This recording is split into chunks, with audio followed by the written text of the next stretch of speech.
আসসালামু আলাইকুম প্রিয় দর্শক, আপনারা জানেন যে জুলাই সনদে সংস্কার কমিশন হয়েছে এবং বিভিন্ন আলাপ আলোচনার মাধ্যমে সনদ স্বাক্ষর হয়েছে। দু একটা দল বাকি ছাড়া সবাই স্বাক্ষর করছে। এখন এই ব্যাপারে একটা গণভোট হবে। তো এই গণভোটের সিদ্ধান্ত দিবে প্রধান উপদেষ্টা খুব শীঘ্রই। এই সমস্ত এবং আরো অন্যান্য ব্যাপার নিয়ে আইন উপদেষ্টার বক্তব্য আর কি।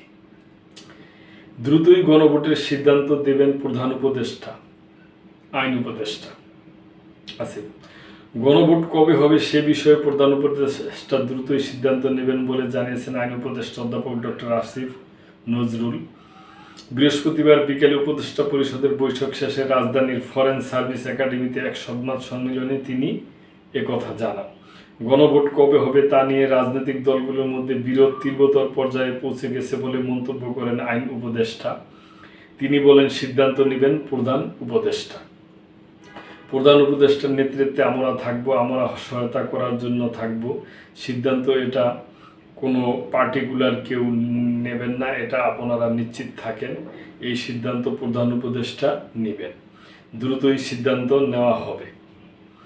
গত মঙ্গলবার প্রধান উপদেষ্টার কাছে জুলাই সনদ বাস্তবায়নের উপায় সংক্রান্ত সুপারিশ জমা দিয়েছে জাতীয় ঐকমত্য কমিশন। তাতে জুলাই সনদ বাস্তবায়নের জন্য গণভোট আয়োজনের সুপারিশ করা হয়েছে। সেখানে জাতীয় নির্বাচনের আগে বা নির্বাচনের দিন গণভোট করার কথা বলা হয়েছে। জামায়াতে ইসলামী দাবি করেছে, জাতীয় নির্বাচনের আগে গণভোট করে জুলাই সনদকে আইনি ভিত্তি দিতে হবে এবং তার আলোকে জাতীয় নির্বাচন করতে হবে। অপরদিকে বিএনপি বলেছে, নির্বাচনের দিনেই গণভোট করতে হবে, এর বাইরে আলোচনার কোনো সুযোগ নেই। জুলাই সনদ বাস্তবায়নের সুপারিশ নিয়েও ক্ষোভ প্রকাশ করেছে বিএনপি। দলটি বলেছে যে জুলাই সনদে রাজনৈতিক দলগুলো স্বাক্ষর করেছিল তার বাইরে অনেক বিষয় এখানে যুক্ত করা হয়েছে। অধ্যাপক আসিফ নজরুল বলেন, 270 দিন আলাপ আলোচনা করার পর রাজনৈতিক দলগুলোর বক্তব্যের মধ্যে যে অনৈক্যর সুর দেখা যাচ্ছে তা হতাশাব্যঞ্জক। এই তীব্র বিরোধের মধ্যে সমঝোতার দলিল পাশ করা সরকারের সামনে একটা চ্যালেঞ্জ এনে দিয়েছে। তো প্রিয় দর্শক, আমরা আশা করব সর্বশেষ যে রাজনৈতিক দলগুলা মাথা ঠান্ডা করিয়া একটা ভালো সিদ্ধান্ত নিবে। তার কারণ হঠকারিত কোনো সিদ্ধান্ত নেওয়া যেন আবারও কোনো অনভীতিকর পরিবেশ না আইসা যায়, এদিকে তাদের খেয়াল রাখতে হবে। কেন এটা এখন একটা গুরুত্বপূর্ণ এবং খুবই ক্রিটিক্যাল একটা সময়।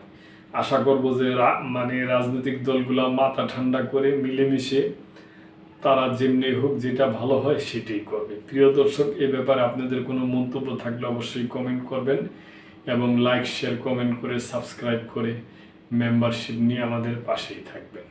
আল্লাহ হাফেজ।